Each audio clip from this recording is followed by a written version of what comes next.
Jadi eh, yang saya sebenarnya ingin tahu itu di KPU itu KPU itu distandarisasi oleh apa? Itu mungkin pertama kita bahas seperti itu. Jadi apakah memang ada standarisasi yang diikuti oleh KPU? Apakah ISO 27001, ISO 20000 atau standarisasi apa? Atau standarisasi nasional? Gitu. Atau distandarisasi oleh lembaga sandi negara. Oke, fokusnya masalah di pengamanan data dan sebagainya. Artikel karakter recognize itu artinya adalah ada gambar yang kemudian gambar itu diterjemahkan sebagai sebuah teks. Jadi konversi antara gambar itu menjadi teks.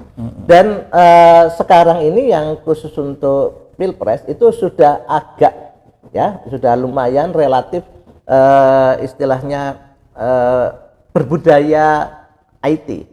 Gitu. Jadi artinya ada bulat-bulat yang menurut teknologi OCR itu harusnya relatif lebih mudah.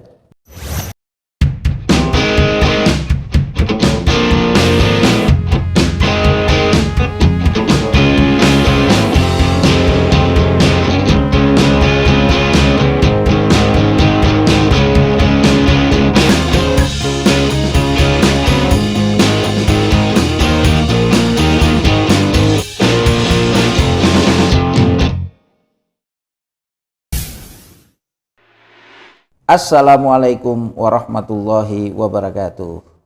Pemirsa Masyumi TV dimanapun berada, pada kesempatan ini telah hadir di studio Bapak Dr. Sugianto Sulistiono. Ya, alhamdulillah bisa hadir. Beliau adalah seorang yang ahli terkait dengan IT yang kita hadirkan untuk membedah persoalan yang terkait dengan Sirekap.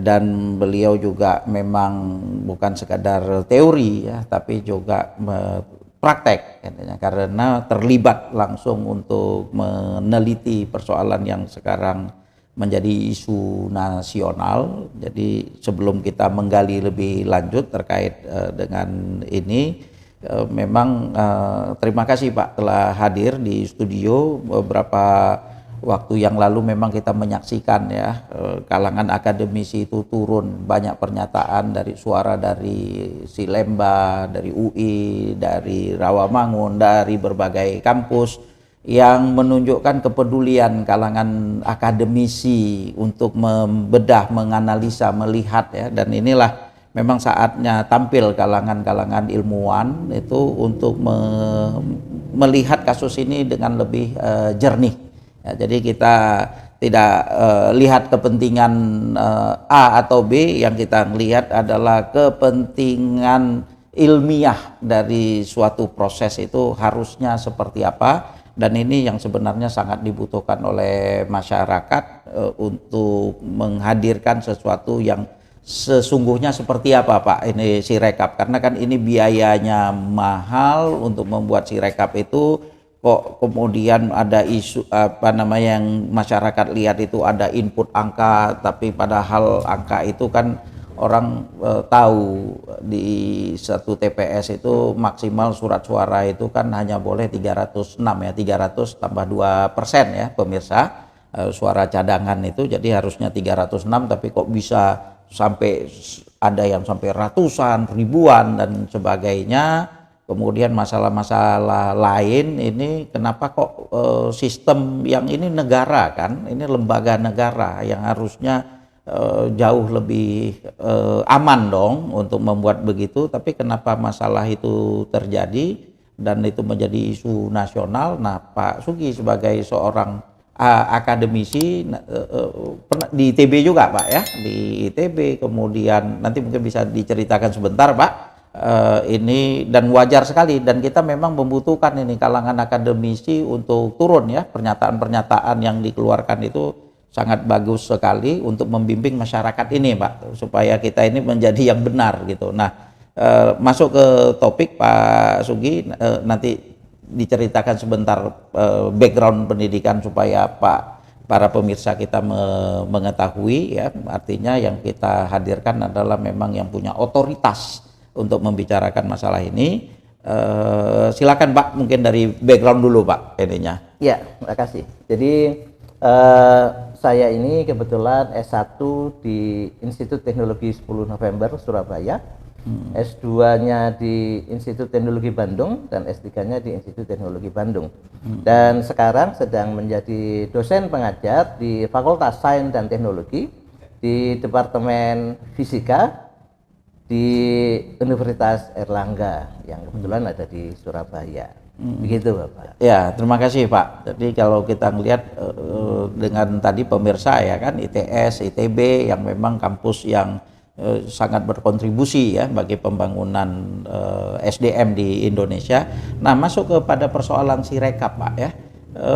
Ini kan muncul tadi ya fakta yang udah di ininya sebenarnya kok untuk satu yang buat sistem yang bagus itu sepertinya seperti apa Pak? Dan kenapa Sirekap itu kok bisa di atas 300 itu, di atas 306 itu bisa muncul inputnya? Masalahnya itu ada di mana Pak Sugi?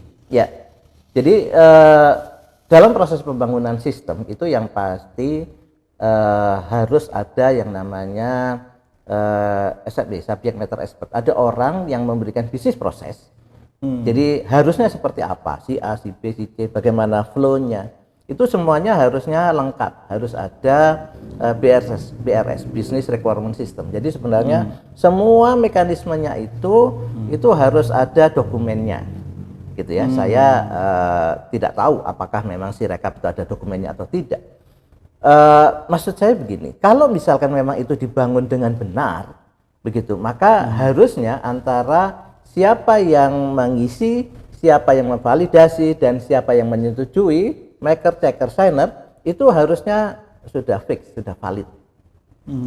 Gitu. Jika bisnis prosesnya itu tidak benar, maka ini sudah menyalahi aturan sebagai pembangunan sebuah sistem. Gitu ya. Jadi ini artinya keteledoran. Gitu. Kalau misalnya memang seperti itu, dan memang saya pernah mengirimkan surat secara pribadi sebagai seorang akademisi ke KPU gitu pada tahun 2022. Itu nanti mungkin bisa ditampilkan gitu email saya atas nama dosen Universitas Airlangga di Fakultas Sains dan Teknologi. Saya ingin audiens dengan KPU, tapi memang KPU sampai sekarang tidak membalas, tidak.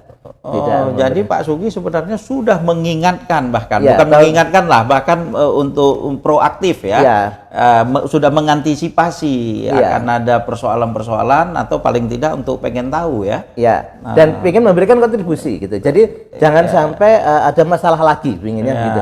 Bukan berarti saya adalah orang yang istilahnya sangat tahu, enggak, tapi paling tidak dengan diskusinya orang-orang yang memang berbackground IT dan berbackground pembangunan sistem, ayolah kita ngobrol dengan baik-baik. Dan itu tidak ada jawaban. Tidak ada jawaban sama sekali. Dan itu sekian tahun 2022 gitu. Jadi ketika awal pertama kali, kalau nggak salah awal pertama kali pengangkatan KPU yang baru. Gitu. Dan saya sudah kirim dan sampai sekarang tidak ada beritanya. Wajar kecurigaan menjadi muncul itu. Ya. Jadi kan, akhirnya kenapa? Muncul banyak hal di balik itu kan. Gitu. Oke. Jadi yang saya sebenarnya ingin tahu itu di KPU itu distandarisasi oleh apa? Itu mungkin pertama kita bahas seperti itu. Jadi apakah memang ada standarisasi yang diikuti oleh KPU? Apakah ISO 27001, ISO 20000, atau standarisasi apa? Atau standarisasi nasional? Gitu, atau distandarisasi oleh lembaga sandi negara. Oke, fokusnya masalah di pengamanan data dan sebagainya. Nah, masyarakat seperti saya, masyarakat umum seperti saya itu layak untuk bertanya, layak untuk melihat ini bagaimana sistem keamanannya, bagaimana, apakah memang seorang intruder itu bisa seenaknya masuk, begitu. Jadi apakah para hacker itu sudah seenaknya bisa masuk? Ayolah. Jadi sebelumnya itu meskipun ya kita tahu bahwa ini itu ada kerjasama dengan Institut Teknologi Bandung, dengan ITB, gitu. Tapi paling tidak para akademisi yang lain itu atau para praktisi atau orang-orang IT itu diajak ngobrol juga, gitu. Nah, buktinya dengan jumlah data yang bisa di atas 306 atau 2,5%, 310, anggap saja begitu, ini membuktikan bahwa ini bisnis prosesnya tidak bagus. Bisnis prosesnya tidak bagus, atau ada yang tidak punya akses yang legal tiba-tiba masuk, gitu. Jadi apakah akan ada hacker dan sebagainya? Nah, itu perlu dieksplorasi lebih jauh. Tapi yang jelas harusnya kalau misalnya melakukan pembangunan sistem, harusnya ada notifikasi, harusnya ada proses filter. Kalau misalkan dia sudah di atas surat suaranya itu sendiri, maka itu harusnya sudah ada informasi, sudah ada notifikasi gitu. Apakah notifikasinya kepada yang lebih tinggi levelnya atau notifikasi kepada yang menginput, begitu. Jadi banyak hal yang aneh gitu ya di sini. Jadi kita bercerita umum dulu, ada yang aneh dan bagaimana dengan logika pembangunan sebuah sistem informasi. Jadi kalau misalkan OCR yang setiap handphone ini itu pemirsa kita perlu diterangkan lebih dulu Pak, OCR ini seperti apa maksudnya? Ya. Optical Character Recognize itu artinya adalah ada gambar yang kemudian gambar itu diterjemahkan sebagai sebuah teks. Jadi konversi antara gambar itu menjadi teks. Dan sekarang ini yang khusus untuk Pilpres itu sudah agak sudah lumayan relatif istilahnya berbudaya IT gitu. Jadi artinya ada bulat-bulat yang menurut teknologi OCR itu harusnya relatif lebih mudah dibandingkan dengan mendeteksi tulisan tangan. Jadi misalkan angka 73 begitu, itu dideteksi dengan angkanya itu relatif sering kesleo itu menerjemahkannya. Jadi mengubah antara tulisan handwriting itu menjadi teks itu kalau misalnya tulisan tangan itu masih belum begitu sempurna. Tapi ketika itu sudah bulat-bulat, ini teknologi yang sudah 10 tahun yang lalu gitu. Jadi ini harusnya tidak ada isu. Tidak ada isu. Jadi kalau misalkan memang itu adalah bulat-bulat begitu, itu adalah teknologi yang malah sekarang sudah relatif ditinggal. Jadi artinya teknologi itu adalah teknologi yang sudah fix, sudah clear, sudah 99,9% itu clear. Ya, tapi kenapa itu udah banyak lama digunakan, tapi masih menjadi masalah di Sirekap itu? Nah, artinya yang pertama, kalau misalkan memang menggunakan modul yang standar, harusnya tidak ada masalah. Harusnya tidak ada masalah gitu. Dan kesalahan itu misalkan begini ya, bulat-bulatnya itu kan ke bawah. Jadi kalau misalnya bulatnya dia salah mendeteksi bahwa harusnya di angka 7 menjadi angka 6 gitu, it's okay gitu. Jadi kalau misalkan memang 73 begitu menjadi 74 atau menjadi 72 begitu, itu masih oke, berarti OCR-nya masih belum begitu bagus untuk menentukan titik tengahnya.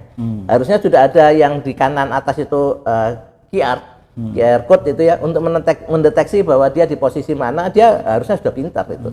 Programnya sudah pintar. Nah, tapi ketika angkanya misalkan 15 menjadi 115, ini tidak ada ceritanya. Ini tidak ada, tidak mungkin. Tidak mungkin. OCR itu begitu tidak mungkin ini. Iya, jadi kalau begitu apa ada yang memasukkan berarti? Kalau menurut saya sebagai seorang ahli IT ada. Ada sesuatu yang di luar OCR. Nggak mungkin OCR itu tiba-tiba misalnya dari 75 menjadi 775, itu nambah. tidak mungkin. 575 dari mana? Tidak mungkin. Yang mungkin masih 75 mungkin jadi 76. 76 di bawahnya. Atau Atau di misalkan atas. 35 menjadi 427. Tidak ada angka dekat-dekat seperti itu. Itu tidak mungkin. Di teknologi OCR. Ya, itu berarti nggak mungkin salah karena sistem, tapi karena ada oknum atau bukan oknum, ada yang memasukkan lah, mengubah itu. Iya, ini dugaan. Jadi gini. Harusnya ya, saya tidak tahu bisnis prosesnya dari Sirekap itu seperti ada. Sebenarnya idenya ini keren. Jadi kalau misalnya sebelum 2019 itu yang menyeken itu kan di DPD ya. Di daerah, kabupaten kota, kabupaten.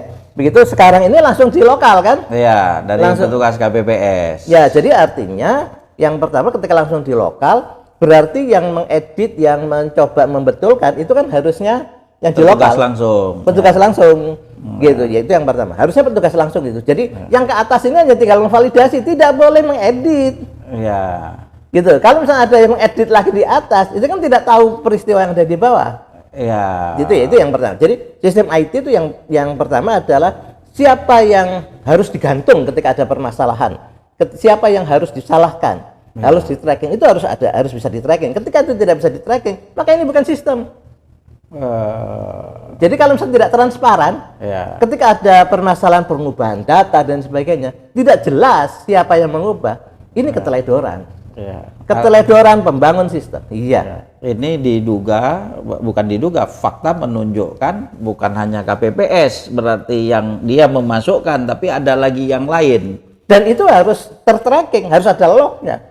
Jadi ketika ada permasalahan yang error atau salah begitu ya, itu harus ada informasi siapa ini, siapa yang melakukan perubahan itu harus ada.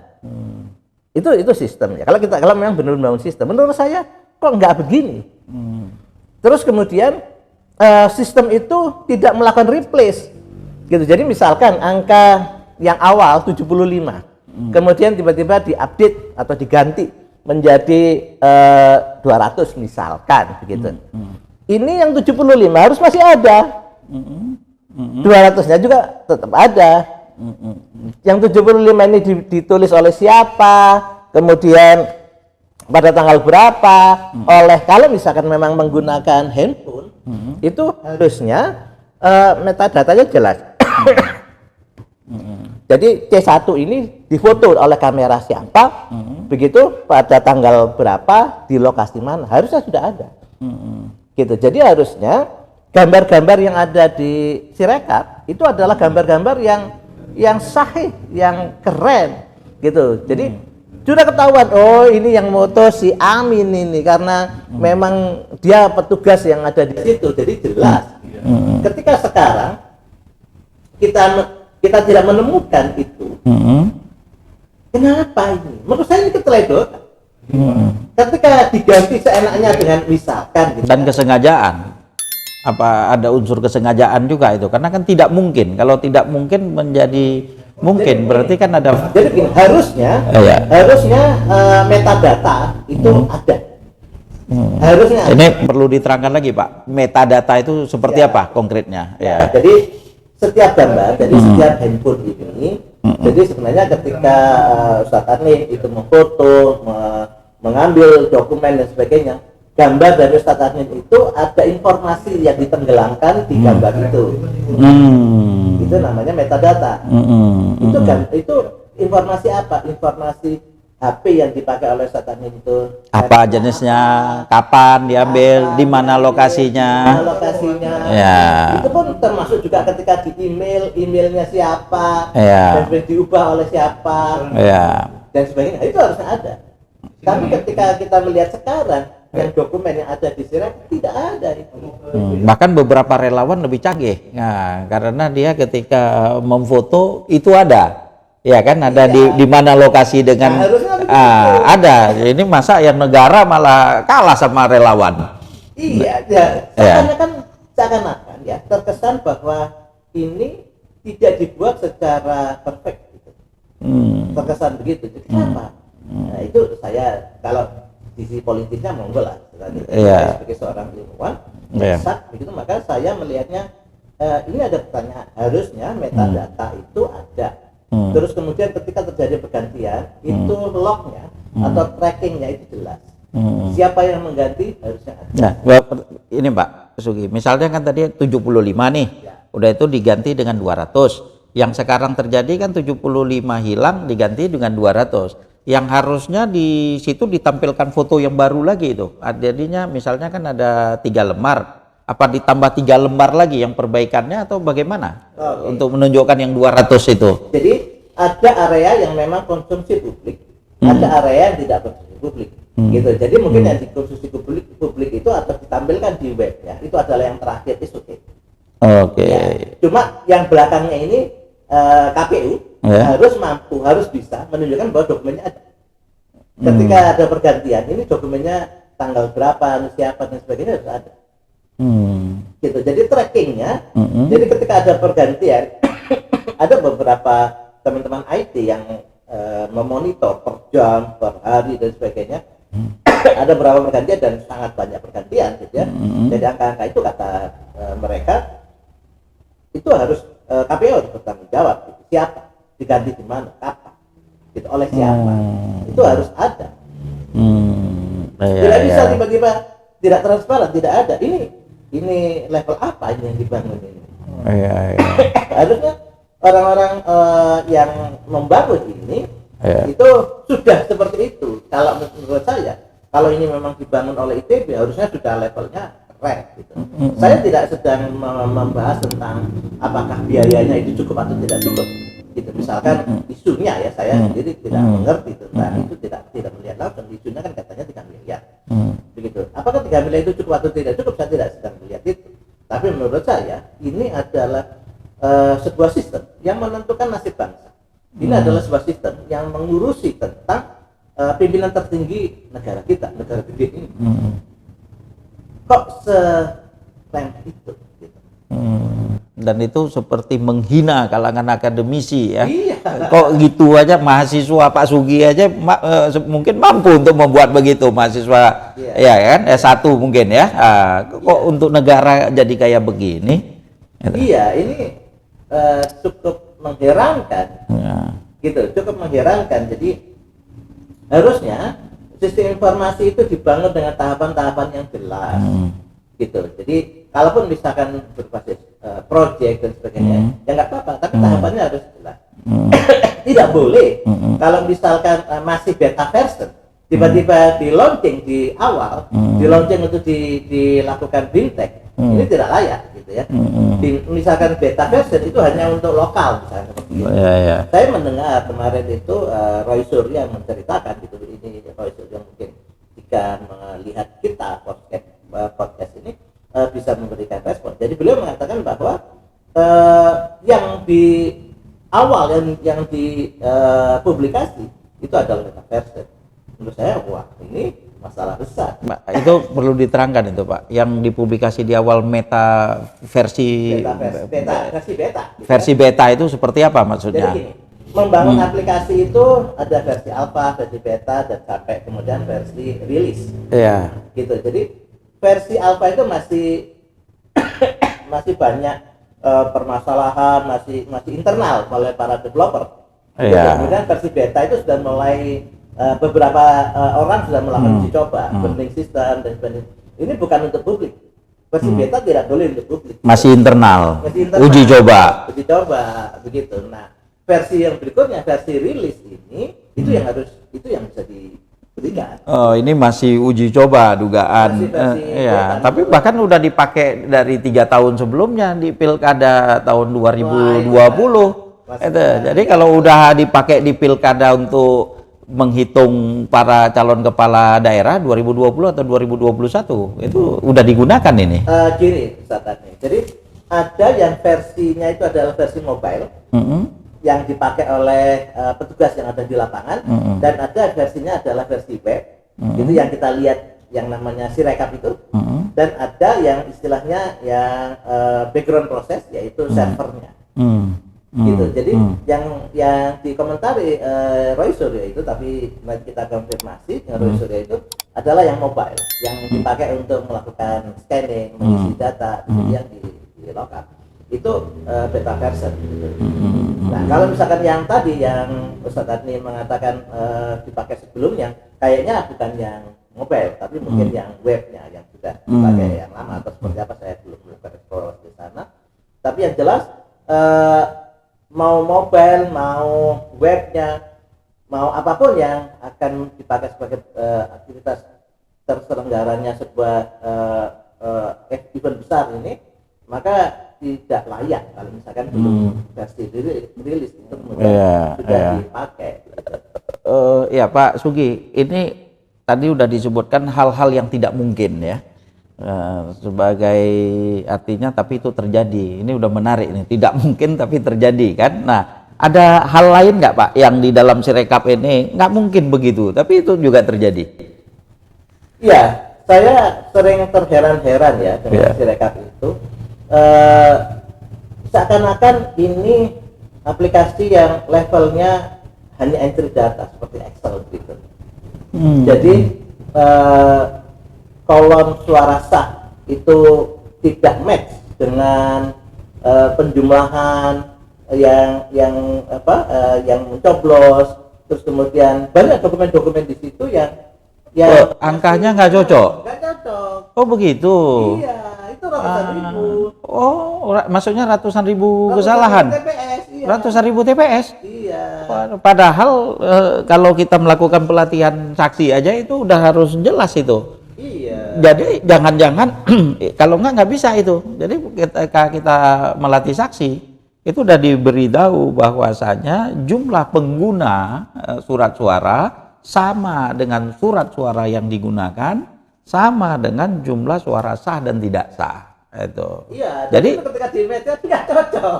Berarti yang udah benar malah dibuat salah jaganya itu ya. Apakah seperti itu kasusnya? Tapi yang jelas ketika beberapa kali melakukan snapshot atau pengambilan data itu nggak cocok. Nah, harusnya kan tidak begitu. Harusnya kan kalaupun misalkan suara sah itu diisi manual, maka harus ada notifikasi ini nggak cocok. Gitu, nggak cocok dengan apa yang suara tidak sah, tidak cocok dengan suara yang kepakai begitu ya. Itu sampai ratusan ribu, Pak. Ratusan ribu TPS. Berarti sekarang diubah, Pak, berarti karena ini kan pleno nih di KPU. Nah, kalau di pleno di KPU kan ditampakkan dengan indahnya. Kalau itu adalah bahkan kalau nggak cocok itu dia warna merah gitu. Jadi semua orang bisa melihat kalau itu ada yang salah. Berarti kalau ada ratusan ribu TPS itu bisa jadi skandal itu, karena semua orang ibaratnya yang terlibat dengan masalah ini sudah tahu, petugas KPPS wajib tahu, saksi itu wajib tahu, ED-nya ya saksi wajib tahu kalau itu harus sama gitu loh. Nah, ini kan jadi menjadi pertanyaan lagi nih, kenapa bisa? Betul. Jadi ya gini, yang saya analisa itu, saya kan bukan petugas KPU, saya bukan orang yang menjadi saksi, saya orang di luar begitu. Yang saya analisa adalah yang ditampilkan pada masyarakat begitu. Yang ditampilkan pada masyarakat itu yang kita analisa dan sebagainya itu saya nggak ngerti apakah memang beda dengan yang ditampilkan di sidang pleno KPU. Kalau pleno udah kesimpulan di akhir, udah tingkat provinsi kan? Pleno kecamatan paling tidak begitu ya. Pleno daerah gitu, pleno kabupaten kota gitu. Enggak, ini menarik ini. Harusnya di pleno kecamatan ya, di TPS harusnya itu udah nggak jadi masalah. Karena kalau jadi masalah nggak bisa diinput juga, harusnya kan begitu. Jadi kita bukan bicara terkait dengan angka surat suara saja. Tapi kalau ada 3 komponen tadi tidak cocok, harusnya sistem itu tidak bisa menerima harusnya, ya kan? Harusnya, atau mempertanyakan. Betul. Dan itu poinnya, artinya harusnya hari itu juga jika memang yang petugas TPS-nya itu mengisikan atau paling tidak 1 hari 2 hari, internet bermasalah gitu ya. Anggap aja sampai 3 hari. Setelah itu selesai, harusnya semuanya clear. Harusnya tidak ada lagi kalau misalnya IT-nya benar, harusnya tidak ada lagi sistem berjenjang karena sudah diwakili oleh IT kan. Sudah masuk dengan kenapa harus ada manual dan manual itu melakukan cross check daripada yang sudah di IT kan. Ketika nggak cocok ya IT-nya harusnya dibetulkan angka-angkanya itu sehingga ini sudah tersistemkan gitu. Jadi bukan manual ini mengisikan ke sini, itu salah. Jadi ini levelnya adalah level laporan bukan level sistem. Kalau level sistem maka harusnya si rekap itu menjadi pijakan semuanya. Berjalan, gitu. Nah, ini pertanyaan lagi Pak Sugi. Itu kan di input langsung, sistemnya kan difoto masuk ke Sirekap. Nah, tapi yang terjadi, kenapa sampai menunggu puluhan hari atau belasan hari atau berhari-hari? Nah, harusnya kan langsung masuk. Kayak kita transfer, masa masuknya bulan depan? Ya kan? Kalau transfer dana, saja bahwa ada kesulitan upload gitu ya dari lokal. Jadi ada kasus di kliennya, ada kasus di servernya. Gitu. Jadi kalau misalkan kesulitan di kliennya begitu atau handphonenya kesulitan bandwidthnya dan sebagainya, maka paling tidak diberi batas waktu 3 hari cukup lah. Jadi kalau misalkan Ustadz Armin itu mengirim ke saya file gitu, misalkan hari ini nggak bisa, nanti siang dicoba lagi, kemungkinan bisa gitu kan. Iya. Tidak sampai berhari-hari 30 hari. Bahkan saya pernah ikut pelatihan saksi yang dibuat oleh KPU. Ya, KPU mengisi waktu itu, bahkan dia mengatakan di situ kita nggak punya persoalan itu. Ya, jadi mau di atas gunung pun mungkin dengan pakai apa gitu, itu bisa langsung sampai gitu loh ibaratnya. Udah canggih begitu. Blank spot di Indonesia atau wifi atau koneksi internet dari seluler kita, dari operator seluler kita itu sudah lumayan bagus lah. Gitu. Hampir susah kita mendapatkan, meskipun ada, hampir susah kita mendapatkan. Sistem IT-nya canggih, jadi katanya waktu di situ ya, saya ingat itu waktu itu sistemnya canggih, jadi mau di pulau apa ibaratnya kita kirim langsung nyampe. Ya, selama kita bisa ngirim WA, selama kita bisa ngirim sosial media, harusnya nggak ada masalah. Gitu. Itu kalau misalnya di kasus kliennya, di kasus handphonenya. Sekarang di kasus servernya, harusnya sudah diantisipasi bagaimana mekanisme ketika seluruh rakyat Indonesia, anggap saja 823.000 itu masuk ke server. Itu harusnya sudah diantisipasi bahwa ini tidak boleh ada masalah. Gitu. Ini kan harusnya sudah level negara. Gitu. Jadi atau minta tolong, misalkan saja minta tolong teknologinya raksasa dunia untuk mencoba, meskipun jangan servernya ditaruh di tempat sana. Tapi teknologinya, bagaimana kekuatan servernya dan sebagainya, itu harusnya sudah dihitung. Kalau misalnya memang ada masalah bahwa servernya itu nggak bisa memproses gitu, sampai sekian hari nggak bisa memproses kesalahan ini kalau menurut saya kelalaian gitu. Dan lebih bisa jadi kesengajaan mungkin ya kan, karena itu lebih ininya ya. Dan itu nggak boleh, harusnya selevel negara ini harusnya antisipasinya. Berarti tidak hadir transparansi dari satu proses itu, Pak. Dan KPU harusnya membuktikan. Kenapa ini misalkan sampai beberapa hari itu alasannya apa? Tidak ada teknologi tidak mengizinkan itu.